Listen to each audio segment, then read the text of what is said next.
What happens when the fairy tale shatters? When the man who gave you a world of diamonds and luxury, the man whose baby you carry, looks at you with eyes of ice in your moment of greatest need. You're lying in a sterile hospital room, your life and your unborn child's life hanging by a thread. The bill is astronomical, a number with too many zeros to count. And your millionaire husband, the powerful Adrian Sterling, utters two words that echo louder than any explosion: "I'm not paying." A public humiliation, a private betrayal. But just when all hope seems lost, when the hospital is ready to pull the plug on your care, a figure emerges from the shadows. A woman you've never seen before, her presence commanding the entire room, steps forward and changes everything. Stay with us as we unravel a story of shocking secrets, devastating lies, and the mysterious stranger who held the key to it all. The scent of money in New York City is different. It's not the crisp, papery smell of new bills. It's the subtle, almost metallic aroma of power. It was a scent Isabella Rossi had grown accustomed to, a perfume that clung to the cashmere coats and Italian leather seats of her life with Adrian Sterling. Their penthouse on the Upper East Side was a glass kingdom overlooking Central Park, a testament to Adrian's Midas touch in the cutthroat world of tech innovation. Adrian was not just a millionaire, he was the millionaire. His company, Sterling Innovations, was the darling of Wall Street, and his face, with its sharp jawline and piercing blue eyes, was a regular feature in Forbes and the Wall Street Journal. To the world, he was brilliant, ruthless, and untouchable. To Isabella, for the past 2 years, he had been a whirlwind of intoxicating romance. He had swept her off her feet, a budding art curator with a love for Renaissance paintings, and placed her in a world of modern masterpieces and limitless credit. Their life was a meticulously curated highlight reel. Dinners at per se, weekends in the Hamptons, private jets to Milan for Fashion Week. Adrian had given her everything she could ever desire, and in return, she had given him her whole heart. Now, she was giving him the one thing he couldn't buy: an heir. The pregnancy had been their shared, secret joy. Adrian, usually so stoic and consumed by his work, would soften at the sight of the ultrasound photos. He would come home late from his downtown office, shed the skin of the corporate predator, and gently place his hand on her swelling belly, whispering promises to their unborn son. He had already commissioned a nursery that looked like a celestial dream, with a hand-painted mural of the cosmos on the ceiling. But for the past month, a subtle chill had crept into their gilded cage. Adrian had become distant, his eyes holding a new, unreadable flicker. The late nights at the office became more frequent. His phone was always angled away from her, and the easy laughter that once filled their cavernous apartment had vanished. When she tried to ask what was wrong, he would brush it off. "Stress," he'd mutter. "A big merger is on the line. Don't worry your pretty little head about it." Isabella tried to believe him. She attributed his mood to the immense pressure he was under. But a seed of doubt had been planted, a tiny cold thing that was beginning to sprout in the back of her mind. The day the fairy tale imploded began like any other. Isabella was arranging a bouquet of white peonies in the foyer when a sharp, debilitating pain shot through her abdomen. She gasped, her hand flying to her belly as another wave, more intense than the last, crashed over her. She crumpled to the cool marble floor, the peonies scattering around her like fallen stars. Her water had broken far too early. Their driver, a stoic man named George, had a face etched with panic as he helped her into the back of the Rolls-Royce. He sped through the chaotic Manhattan traffic, a vessel of calm. In a sea of yellow cabs, his destination programmed, an urgent Mount Sinai hospital. It was the best a place where money ensured the finest care, and Adrian had insisted on it from the beginning. Isabella's world became a blur of bright lights, hurried voices, and the sterile smell of antiseptic. Doctors and nurses swarmed around her, their faces grim. Severe preeclampsia, one said. Blood pressure is sky high. We need to stabilize her and the baby immediately. She was whisked away to a private suite in the maternity wing, a room that felt more like a luxury hotel than a hospital. She called Adrian, her voice trembling.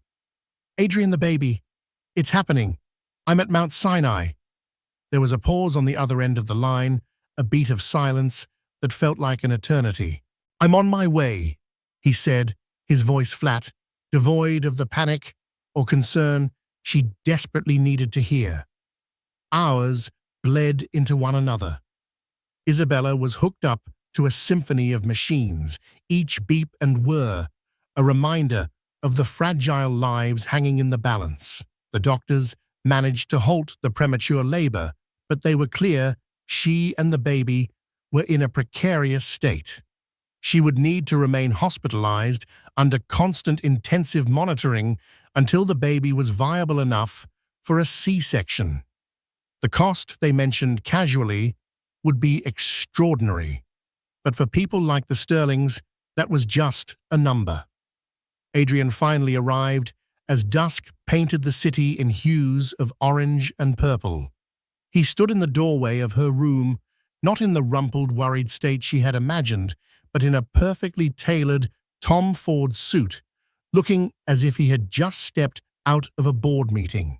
His face was a mask of cold indifference. "Adrian," she whispered, relief washing over her despite his demeanor. "Thank God you're here." He didn't move closer. His eyes, once her favorite feature, scanned the room, the machines, and then finally landed on her. There was no love there, only a chilling emptiness. "How are you feeling us?" he asked, the question a hollow formality. "Scared," she admitted, her voice cracking. "The doctors said it's serious, but they can handle it. They said, I've spoken to the hospital's financial administrator." He cut, in his tone sharp and clinical. "Oh, okay," she frowned, confused. "Is everything all right?" "They presented me with the preliminary billing statement, the projected costs for your extended stay." He said the words with a strange, biting emphasis. A knot of dread tightened in her stomach. "Adrian, what's going on?" "You look—" He finally stepped into the room, his expensive leather shoes making no sound on the linoleum floor. He stopped at the foot of her bed, his hands clasped behind his back, like a general surveying a battlefield. "Isabella," he said, his voice dropping to a low, menacing register. "I have just 2 words for you, and for this hospital. I'm not paying." The beeping of the heart monitor seemed to scream into the sudden, deafening silence. Isabella stared at him, certain she had misheard. What are you talking about, Adrian? This is our baby. This is my life." "That's a matter of debate, isn't it?" he sneered, a cruel twist to his lips she had never seen before. Before she could process the venom in his words, the door swung open. A woman in a sharp suit, the hospital administrator, walked, in her expression a mixture of professional politeness and visible discomfort. Her name was Miss Albright. "Mr. Sterling, Mrs. Sterling Rossi," she began, holding a tablet. "I just need to confirm your prior authorization for the neonatal intensive care and the long-term monitoring protocol. As we discussed, Mr. Sterling, the initial deposit required is substantial." Adrian turned to her, his posture radiating an intimidating authority. "Ms. Albright, there seems to be a misunderstanding. I believe I made my position perfectly clear in your office just now." He then turned his gaze back to Isabella, his eyes like shards of blue ice. He spoke loud enough for the administrator, the nurses in the hallway, everyone to hear. I will not be authorizing any payments. I will not be making any deposit. As far as I'm concerned, this hospital's financial matters with this woman are her own." Ms. Albright gasped, her professional facade crumbling.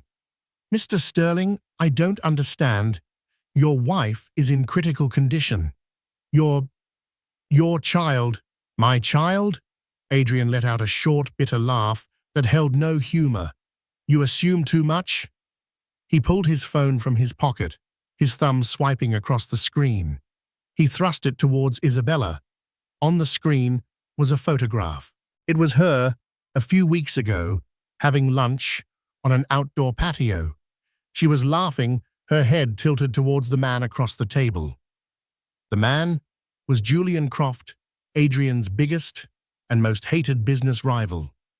The angle was intimate, the moment captured, making it look like a clandestine meeting between lovers.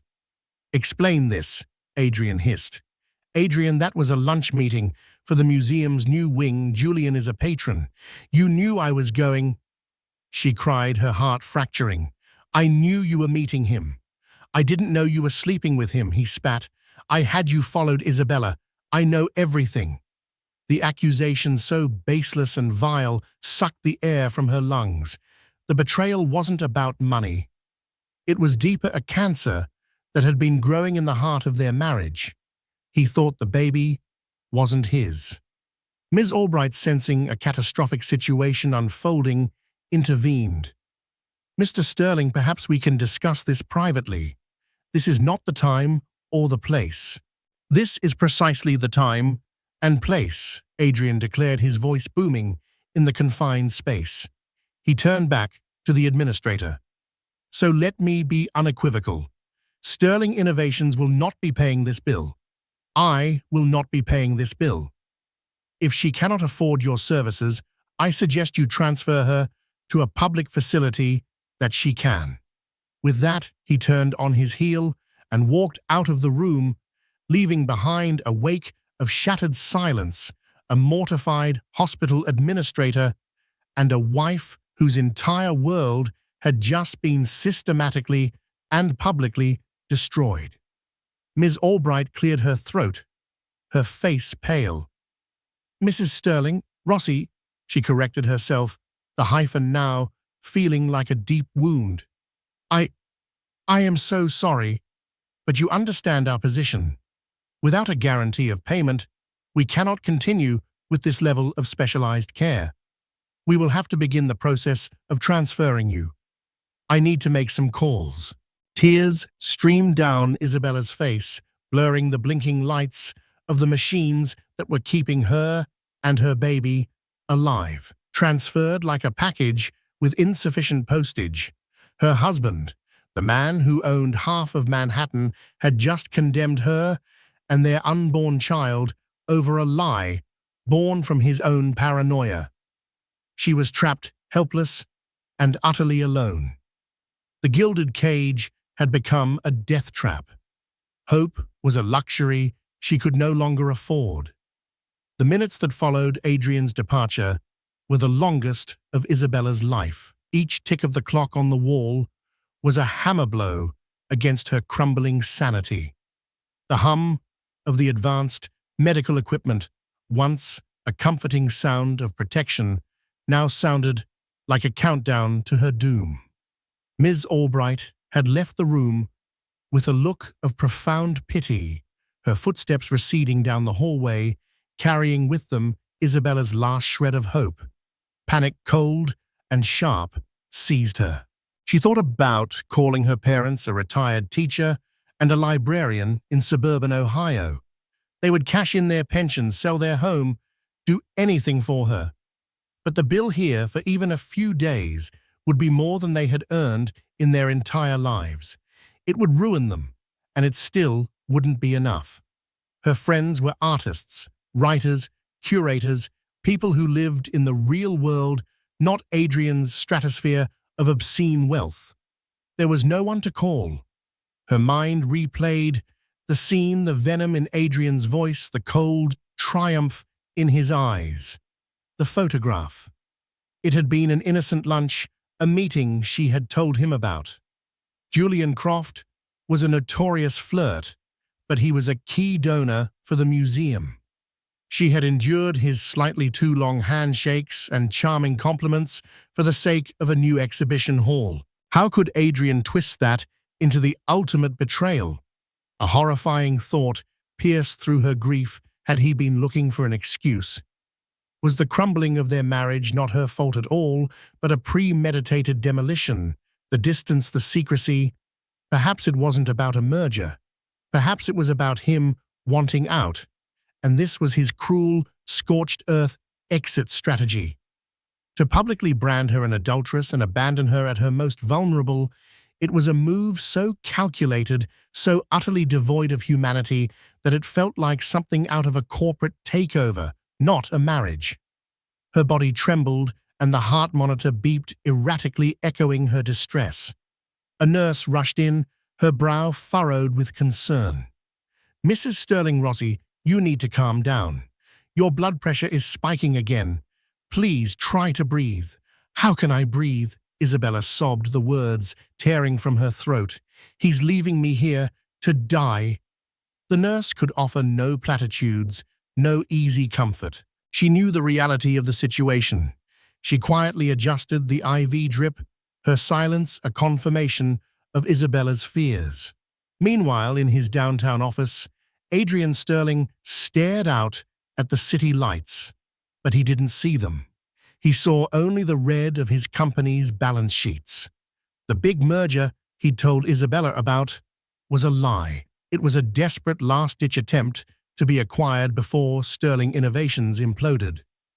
A series of risky investments, a market downturn, and a competitor's aggressive maneuvering had brought his empire to its knees.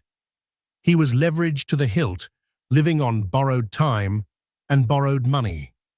The penthouse, the cars, the jet they were all part of, a magnificent illusion that was about to shatter. The photo of Isabella and Julian Croft had been sent to him from an anonymous number 2 weeks ago. For a man already drowning in paranoia and failure, it was the final blow. Julian wasn't just his rival, he was the one orchestrating the corporate attack against him. The thought that his wife and his enemy were conspiring against him, laughing at him, had driven him into a dark abyss of rage. He believed it instantly and absolutely. He felt like a king who had discovered treason in his own bedchamber. In his mind, her betrayal and his financial ruin were one and the same. Refusing to pay the hospital bill wasn't just a cruel act of vengeance, it was a desperate, pathetic act of necessity. He didn't have the liquid cash for a deposit that size. Admitting that would mean admitting his failure to the world. It was easier to paint Isabella as the villain, to create a scandal so loud it would drown out the whispers of his impending bankruptcy.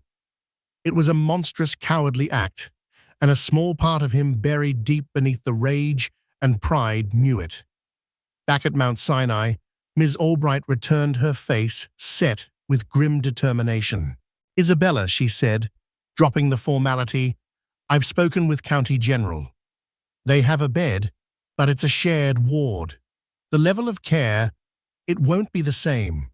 We need to begin the transfer within the hour." The finality of her words was a physical blow. Isabella closed her eyes, a single tear tracing a path through the faint makeup she'd put on that morning in a life that no longer existed. This was it, the end of the road. And then a voice, calm and clear as a ringing bell, cut through the despair. "That will not be necessary." Isabella's eyes snapped open. Standing in the doorway was a woman she had never seen before. She was perhaps in her late 50s, with a cascade of silver hair pulled back in an elegant chignon. She wore a simple but exquisitely cut navy blue dress, her only jewelry a string of pearls. She carried an air of quiet, unshakable authority. Her eyes, a startlingly intelligent shade of grey, took in the entire scene, in a single glance. The terrified patient, the stressed administrator, the blinking machines. Ms. Albright turned, startled. "I'm sorry, can I help you? This is a private room." The woman stepped fully inside her presence, seeming to calm the very air. "My name is Evelyn Reed," she said, her voice smooth and measured. "I am here on behalf of Mrs. Sterling Rossi." Isabella stared, utterly bewildered. Evelyn Reed. The name meant nothing to her. Was she a lawyer? A social worker? On behalf of Ms. Albright was flustered. "I'm afraid I don't understand. We have a serious financial situation here, and unless you are prepared to—" "I am," Evelyn said simply. She walked past the administrator and approached the foot of Isabella's bed, her grey eyes softening with an unexpected warmth as they met Isabella's. She offered a small, reassuring smile. Then she turned back to the stunned Miss Albright. From a sleek leather portfolio, she produced a card. It was black, made of anodized titanium, instantly recognizable to anyone who dealt with the world's elite.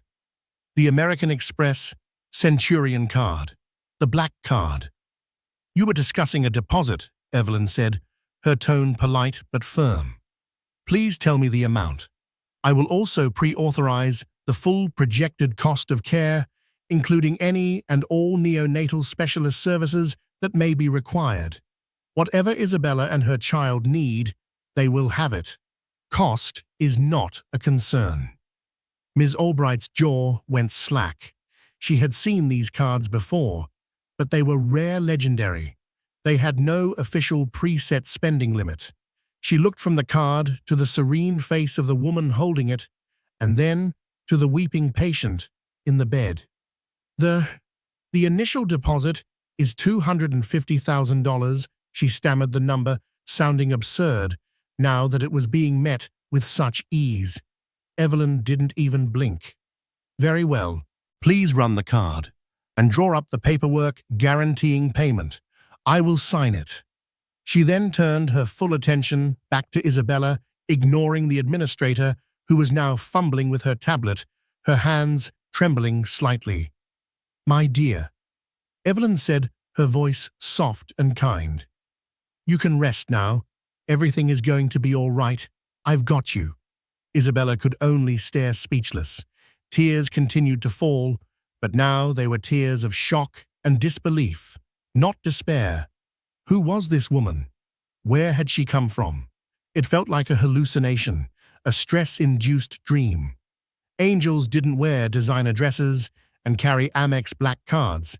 Evelyn Reed, a complete stranger, had just stepped into the ruins of her life, and with a few calm words and a piece of metal, had single-handedly stopped the world from collapsing. The mystery of who she was and why she was here was a question for later. For now, in the sterile, beeping quiet of the hospital room, a fragile, impossible sense of safety began to bloom in the wasteland of Isabella's heart. The hospital staff moved with a renewed sense of purpose. The name on the Centurion card, Evelyn Reed, apparently carried its own weight. Whispers followed her in the hallway. The cloud of financial uncertainty had evaporated, replaced by an aura of formidable power, emanating from the quiet woman in the navy blue dress. Miss Albright, now deferential and attentive, personally oversaw the paperwork, treating Evelyn with the reverence usually reserved for major hospital benefactors.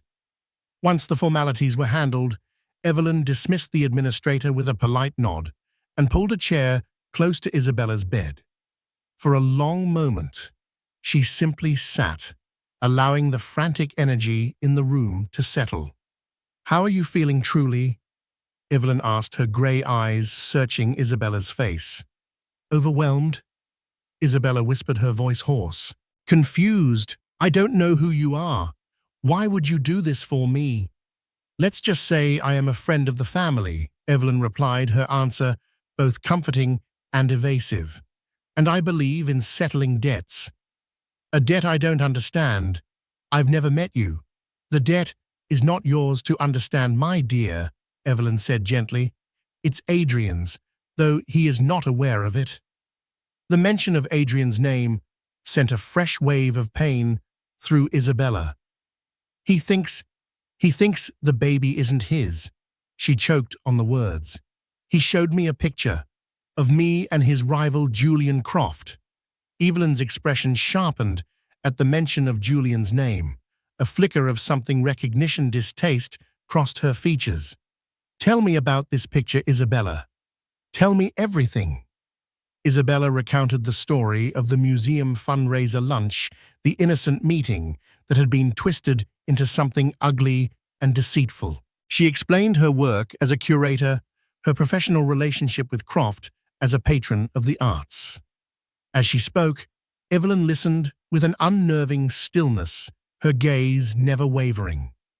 And Adrian believed this so readily, Evelyn asked when she was finished. He was so willing to discard you and his child without a second thought.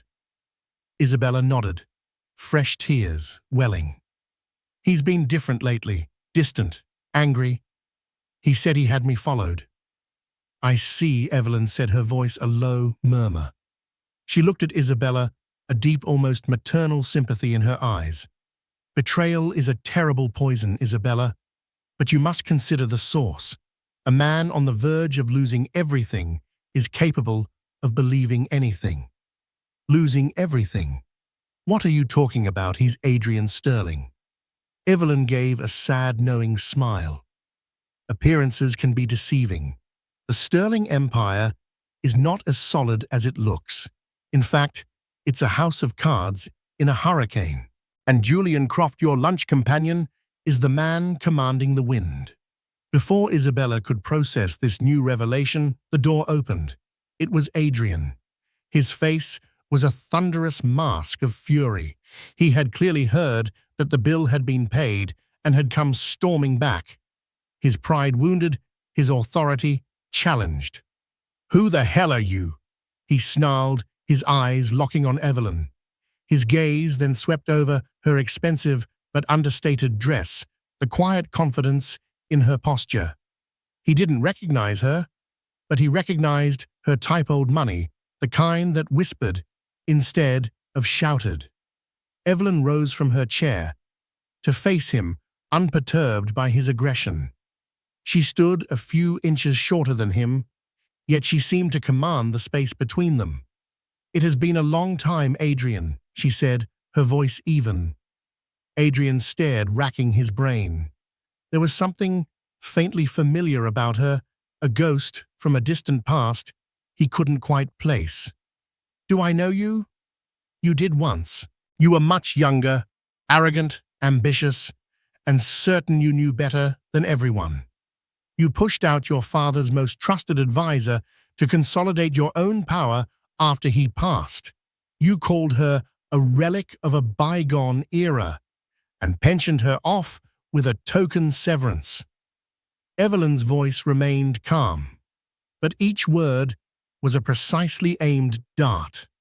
Recognition dawned on Adrian's face, followed by disbelief and then rage. "Evelyn Reed," he breathed the name, tasting like ash in his mouth.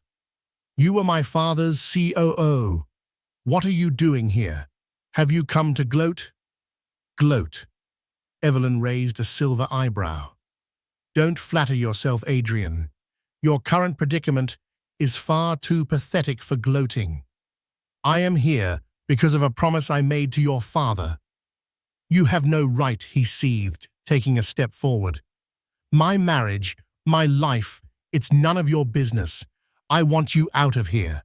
The moment you refused to care for your pregnant wife, you forfeited the right to declare what is and is not your business." Evelyn countered, her voice hardening for the first time. "You abandoned her. I did not. Therefore, she is now my business, and I will see this through. I am not paying you back a single dime," he spat. Evelyn laughed, a sound of genuine, pitying amusement. "Oh, Adrian, you still don't understand. You think this is about money. This has never been about money." She turned her back on him, a gesture of dismissal so profound it was more insulting than any shout. She faced Isabella again. "Rest, my dear. I am going to make some inquiries. I have a feeling that photograph of yours is not what it seems." With a final withering look at the fuming Adrian, Evelyn swept out of the room, leaving a charged, toxic silence in her wake.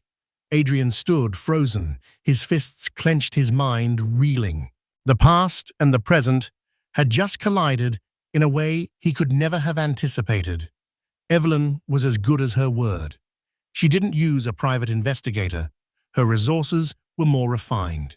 She made a call to a man in London, a digital forensics expert, who owed her a significant favor. She emailed him the details Isabella had provided. The response came in less than 3 hours. She returned to the hospital later that evening and found Isabella sleeping fitfully. She sat in the chair and waited. When Isabella awoke, Evelyn passed her a tablet. On the screen was a detailed report. It showed the original photograph of Isabella at lunch. The man across from her was not Julian Croft. It was an elderly, balding museum board member. The report then showed step by step how Croft's head and shoulders had been digitally composited onto the other man's body. It was a sophisticated deepfake designed to be convincing at a quick glance, especially to an eye already looking for betrayal. "It was a lie," Isabella whispered, her voice filled with a mixture of vindication and profound sadness. "It was all a lie. A very deliberate one," Evelyn said, "sent to a man who was already under attack from the same source. Julian Croft wanted to destabilize your husband's business, and he decided to destabilize his mind as well. It was a corporate strategy executed with personal cruelty." Just then, a team of doctors entered the room, their expressions urgent. "Mrs. Sterling Rossi," the lead physician, Dr. Chen, began, "we have the results from the amniocentesis we performed earlier. The baby is stable, but we've identified the cause of the distress." Isabella's blood ran cold. "What is it?" "He has a rare genetic condition," Dr. Chen explained, looking at his chart. "It's called Sterling-Thorne syndrome. It's a recessive disorder that can cause, well, the symptoms you are experiencing. The good news is that we know what it is and can treat it aggressively once he's born. It's manageable." Isabella stared at him, uncomprehending. "Sterling-Thorne syndrome, what does that mean?" Dr. Chen looked up, a hint of confusion on his face. "It's named after the two families who were the first identified carriers. It's an incredibly rare condition, passed down almost exclusively through the Sterling family line on the paternal side. Hasn't your husband discussed his family's medical history with you?" Isabella was speechless. The proof of her baby's paternity was not just in his existence, but in the very fabric of his DNA. It was a hereditary condition passed from father to son, a biological seal of authenticity. The irony was so staggering, so cosmically cruel. It was almost laughable. The very child Adrian had disowned carried the undeniable scientific proof of his lineage, a legacy written in his blood. Evelyn Reed, who had stood silently through the exchange, closed her eyes for a brief moment. The board was set. All the pieces were in place. Now it was time for the final, devastating checkmate. Adrian had retreated to the only place he felt he had any control left, his office. But the towering skyscraper, once a symbol of his dominance, now felt like a mausoleum. His phone buzzed incessantly, with calls from creditors, from his board, from lawyers. He ignored them all, nursing a glass of expensive scotch and staring at the fake photograph of his wife, the image that had justified his monstrous behavior. The door to his office suite slid open. He expected his beleaguered assistant, but it was Evelyn Reed. She walked in as if she owned the place, her heels clicking purposefully on the polished marble floor. "Security should have stopped you," he grumbled, not bothering to look at her. "They know who I am," Evelyn replied calmly, setting her portfolio down on his massive mahogany desk. "Some people have longer memories than you do, Adrian." She slid the tablet across the desk towards him. "Before you say another word, you should look at this." He glanced down, his eyes widening as he saw the digital forensics report. He scrolled through it, seeing the breakdown of the deepfake, the original image, the manipulation. The lie he had built his righteous fury upon crumbled into pixels before his very eyes. A wave of nausea washed over him. This is a trick, oh," he stammered, but his voice lacked conviction. "Is it?" Evelyn countered. "Or was the trick played on you? Julian Croft knew you were on the ropes. He knew you were paranoid. He fed your worst impulses, and you devoured the bait whole. He didn't even need to ruin your company, Adrian. He just helped you ruin yourself." As Adrian stared at the screen, his world tilting on its axis, Evelyn delivered the next blow. "I was at the hospital earlier. The doctors have a diagnosis for the baby's condition." She paused, letting the silence hang in the air. "It's called Sterling-Thorne syndrome, a rare genetic marker passed down exclusively through the males of the Sterling family. Your family, Adrian, the son you disowned in front of a dozen witnesses, carries your father's legacy and your grandfather's before that, more surely than you do right now." Adrian's face went white. The Scotch glass slipped from his fingers, shattering on the floor, the sound unnaturally loud in the silent office. It was true. He remembered hushed conversations from his childhood. A cousin who had been sickly. Sterling-Thorne. He had never given it a second thought. The full weight of his actions crashed down upon him. The public humiliation of his wife, his vicious, baseless accusations, his abandonment of her and their child, his proven biological son. It wasn't just a mistake. It was a sin, a moral atrocity, born of pride and fear. He slumped into his chair, his head in his hands, a choked, guttural sob escaping his lips. The powerful CEO, the titan of industry, was gone. In his place was just a broken man, staring into the abyss of his own making. Evelyn watched him, her expression not of triumph, but of profound, weary sadness. She sat in the chair opposite his desk, the picture of composure. "Why?" he finally whispered, his voice ragged. "Why are you doing this, Evelyn, for revenge? To watch me fall?" "I told you, Adrian, I'm settling a debt." She opened her leather portfolio and took out a single aged envelope, which she placed on the desk in front of him. "This is from your father." Adrian looked up, his eyes red-rimmed and confused. The envelope was addressed to Evelyn in his father's familiar, elegant script. "The day before he died." Evelyn began, her voice softening. "He called me. He knew his time was short. He was proud of you, Adrian, proud of your brilliance, your drive, but he was also terrified of it. He saw the recklessness in your ambition. He saw how your pride could blind you, how you could value winning above all else, even above the people you loved." She gestured to the envelope. "He made me his executor, but he also gave me a separate private mandate. He established a blind trust, a significant one, under my sole control. He called it the contingency fund. It had only one purpose: to protect you from your own worst impulses." Adrian stared at her, uncomprehending. "His instructions were clear." Evelyn continued. "Watch over him, Evelyn," he told me. "Let him fly, let him succeed, even let him fail. But if he ever stands at the edge of a cliff of his own making, if he is ever about to lose not just his fortune, but his soul, step in. Settle the debt of my love for him." He knew a day like this might come, Adrian, a day when your pride would lead you to burn down your entire world.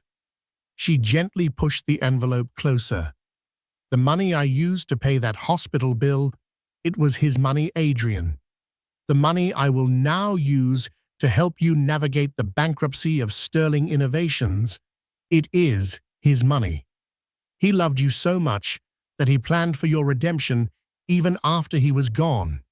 Tears streamed down Adrian's face, now hot and shameful. They were not tears of self-pity, but of overwhelming, gut-wrenching remorse. His father, the man he had tried so hard to surpass, the man whose legacy he thought he was building, had seen the fatal flaw in his character so clearly. His father's love was not a blind endorsement, but a safety net, one he had just used without even knowing it. I destroyed everything, he sobbed, the words muffled by his hands. Isabella, my son. You have, Evelyn agreed, her voice firm, but not unkind. You have burned the kingdom to the ground, but the question now, Adrian, is what you will build from the ashes. Your father's money can save you from financial ruin. It can pay the hospital bills, but it cannot buy you forgiveness. It cannot mend your wife's broken heart or earn you the right to be a father to your son. That is a debt you must settle on your own. She stood up. Isabella is about to go into surgery for an emergency C-section. Your son is coming into a world where his father has already betrayed him. What you do in the next hour will define the rest of your life. I suggest you don't waste it. Evelyn turned and walked out of the office, leaving Adrian alone with the shattered glass, the truth on the tablet, and the letter from his dead father. He sat there for a moment, paralyzed by the enormity of his failure. Then a primal urge took over, a desperate clawing need to undo even a fraction of the damage he had done. He scrambled from his chair, tripping over his own feet. He didn't grab his coat or his keys. He just ran. He ran from his office, past his stunned assistant, through the opulent lobby, and out into the cold New York air. He hailed a cab with a wild look in his eyes, his voice cracking as he gave the driver the address he now knew was the most important place on earth, Mount Sinai Hospital. He had to get to her. He had to be there. He had to beg for a forgiveness he knew with sickening certainty he did not deserve. The yellow cab careened through the canyons of Manhattan, its horn a frantic bleat in the city's cacophonous symphony. Inside, Adrian Sterling was a ghost in a bespoke suit. The familiar landmarks of his kingdom, the glittering storefronts, the soaring towers, bearing the names of other titans, rushed past the smudged window, alien and meaningless. Each traffic light was a personal torment, every delay a second stolen from a future he might not have. His heart hammered against his ribs, not with the thrill of a corporate conquest, but with the primal terror of a man running towards the rubble of his own making, praying to find survivors.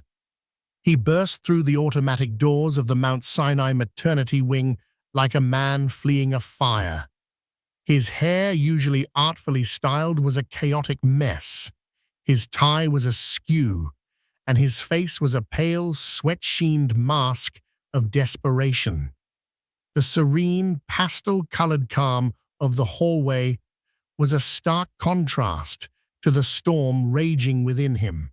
A nurse at the station looked up, her eyes widening in recognition and then narrowing with disapproval. He was the man from the incident, the cruel millionaire, from the gossip that had spread through the wing like a virus. Ignoring her gaze, his eyes found what he was looking for, the sterile doors of the operating theater. And standing before them a silent, waiting sentinel, was Evelyn Reed. "How is she, the baby?" He gasped the words, tumbling out raw and breathless. Evelyn turned to him, her expression unreadable. There was no pity in her eyes, but no condemnation either. Only a profound, weary gravity. "They've just taken her in for an emergency C-section," she said, her voice a low counterpoint to his frantic energy. "The situation is critical." "I need to go in. I'm her husband," he declared, moving toward the doors. Evelyn didn't move, yet her presence was a barrier more formidable than any locked door. "No, you are not," she stated simply. "You are not allowed in." When she was admitted, Isabella updated her forms. "You are no longer listed as her next of kin. You have no rights here." The words, delivered without malice, were more devastating than any shout. No rights here. It was the truth. He had publicly, spectacularly abdicated his rights, his vows, his humanity. He sagged against the cool, sterile wall, the last of his fight draining out of him, replaced by a cavernous, hollow shame. He was an outsider, a spectator to the most important event of his life. "Evelyn, he began, the apology dying on his lips. What could he say? "Save it," she advised, her voice softening almost imperceptibly. "Your apologies mean nothing to me. There is only one person in this hospital who needs to hear them, and you have done everything in your power to lose the right to give them." They waited. For Adrian, it was an eternity spent in a self-made purgatory. The minutes stretched into an hour, then more. The bustling life of the hospital faded into a blur. He was acutely aware of the hushed conversations of the passing nurses, the pitying glances. The King of New York was now just a pariah, in a hallway stripped of power and dignity. All he could do was stare at the impassive doors, praying to a god he had long forgotten, his soul hanging in the balance with the two lives on the other side. Finally, the doors swung open. A surgeon, his face etched with fatigue, but his eyes smiling, emerged, pulling off his surgical cap. It was Dr. Chen. Adrian's heart stopped. "Dr. Chen," Evelyn prompted, stepping forward. "He's here," the doctor announced, a grin spreading across his face. "A baby boy. 4 pounds, 6 ounces. He's a fighter, this one. He's been taken to the NICU for observation. It's standard procedure, given the circumstances, but his vitals are strong. He's beautiful." Adrian choked back a sob, his legs nearly buckling with relief. A son. He had a son. "And Isabella?" he managed to ask, his voice a ragged whisper. Dr. Chen's smile softened. "She's in recovery. She's weak, exhausted, but she's stable. She's a warrior. Truly." It was another 2 hours before they would let him see Isabella. 2 hours he spent sitting on a hard plastic chair in a public waiting area, a ghost among other anxious families. He watched a grandfather pace, a young couple cling to each other. He was one of them now, yet entirely alone. When a nurse finally came for him, she led him not to a grand private suite, but to a standard recovery room. The difference was stark. Isabella lay on the bed, small and fragile against the starched white sheets. An IV was taped to her hand, and she looked pale, her skin almost translucent. The joyful, celebratory energy that should have filled the room of a new mother was devastatingly absent. Her eyes were open, staring at the ceiling, but they weren't vacant. They were clear, holding a new and profound stillness.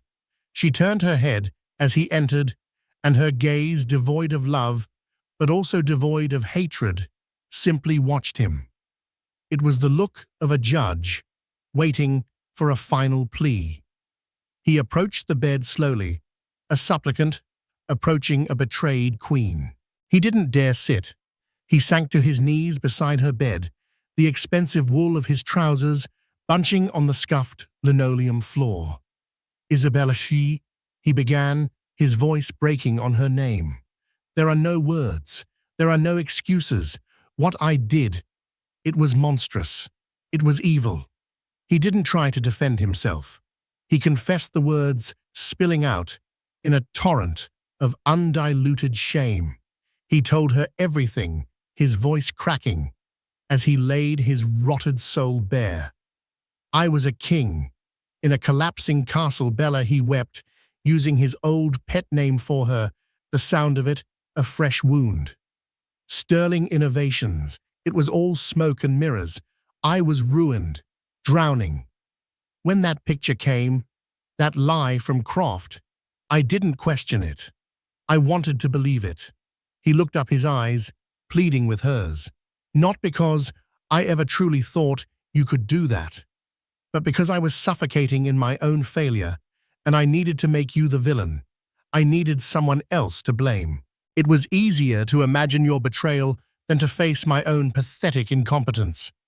I used your pain to hide my shame. I put on a public spectacle to distract the world and myself from the truth. I betrayed our son before he even took his first breath because I was a coward. His confession hung in the air, raw and ugly. Isabella listened, her expression unchanging, letting his words exhaust themselves into silence. When he was finally done, his head bowed, sobbing quietly. The only sound was the quiet, rhythmic beep of her monitoring equipment. After a long moment, she spoke. Her voice was weak, raspy, yet it carried an astonishing weight. I know, she said. Evelyn told me about the company, about the deepfake. Can you, Bella, can you ever forgive me? He whispered the question, a desperate, hopeless prayer. She turned her head fully on the pillow, her eyes locking with his. For the first time, he saw a flicker of the woman he had married, but it was forged now in fire, hardened into something infinitely stronger. Forgiveness isn't a switch you can flip, Adrian, she said, her voice quiet but unyielding. You didn't just hurt me. You didn't just lie. You made a conscious choice. To save your own pride, you were willing to let me and our child die. You stood there and condemned us. Forgiveness for that? I don't know if that's a grace I possess. I don't know if I ever will. Each word was a perfectly aimed dart, piercing the flimsy armor of his hope. He deserved it all. He closed his eyes, ready for the final banishing blow. But she continued, and his eyes snapped open. Her gaze shifted, looking past him, as if she could see through the walls to the NICU. We have a son. I have named him Leo, and he deserves a father, not a millionaire, not a CEO whose face is on magazine covers. Just a father, a good, honest man. She took a shaky breath, her resolve hardening. If you want to be that man, if you want to be a part of Leo's life, you will have to earn it. Not with money or grand gestures. You will earn it with honesty, with humility. You will earn it with every single diaper you change every 3 a.m., feeding you handle every night you spend walking the floors with him when he cries so I can rest. You will rebuild my trust not with promises, but with actions. One tiny, consistent, truthful piece at a time. And maybe, she concluded, her voice dropping to a near whisper, maybe one day that will start to look something like forgiveness. It was not absolution. It was a path laid out on a landscape of thorns. It was the most generous gift he had ever received. The days that followed were his crucible. Guided by a pragmatic Evelyn, Adrian dismantled his former life with methodical precision. The news headlines were brutal. Sterling empire crumbles. Tech mogul Adrian Sterling declares bankruptcy. He signed away the penthouse, sold the rolls, liquidated every asset that tied him to the man he had been. He moved into a small, sparsely furnished one-bedroom apartment that echoed with his solitude. His new life revolved around two places. The first was the NICU. He spent hours every day sitting by the incubator, watching the impossible rise and fall of Leo's tiny chest. He spoke to his son in low, hushed tones, telling him stories, making promises. The first time a nurse helped him hold Leo, the tiny, fragile weight against his chest was so overwhelming, so real, he wept. His son's small hand, which barely wrapped around his fingertip, held more value than his entire former fortune. The second place was Isabella's new apartment, a bright, airy two-bedroom she had leased herself. When she and Leo were finally discharged, Adrian was there not as a husband, but as a helper. He carried bags, assembled a crib, made endless cups of tea. He didn't live there, but he arrived every morning before the sun and left long after the moon was high in the sky. He learned the rhythm of a newborn, the exhaustion of a new mother. He fumbled with swaddles, became an expert at warming bottles, and discovered a strange peace in rocking his crying son to sleep in the dead of night. The reconstruction was agonizingly slow. There were days of tense silence, days when Isabella's pain was a palpable presence in the room. But there were also moments of unexpected grace, a shared, tired smile over Leo's head. The first time she let him take the baby alone while she slept for an hour. The quiet "thank you" she offered when he brought her food she hadn't had to ask for. One evening, as he was leaving, he paused at her door. "I'm proud of you, Leo," he had whispered to the sleeping baby in his arms before handing him to Isabella. She had simply nodded, but he saw something shift in her eyes. It wasn't forgiveness. Not yet. But it was a flicker of acknowledgement. It was enough. He walked down the quiet residential street towards his own empty apartment, the chill of the night air sharp on his face. He looked back at the warm-lit window of their home. He had no fortune, no status, no power. He was just a man, humbled and broken, trying to earn his way back into the light. And for the first time in his life, he felt truly rich. And so the story of Adrian and Isabella isn't a fairy tale with a perfect happy ending. It's a story about the messy, painful, and ultimately beautiful work of reconstruction. It teaches us that true wealth is not measured in dollars, but in character. It reminds us that trust once shattered is the hardest currency to earn back. Adrian lost his empire, his status, and his pride, but in doing so, he found a chance at something far more valuable: redemption and the unconditional love of his family. What do you think? Could you forgive a betrayal like that? Was Adrian's transformation genuine, or was it just another desperate act? Let us know your thoughts in the comments below. This story shows that sometimes our greatest downfall is the catalyst for our most profound change. If you were moved by this story of drama secrets and second chances, please give this video a like, share it with someone who loves a powerful story. And don't forget to subscribe to our channel for more content that makes you think and feel. Thank you for listening.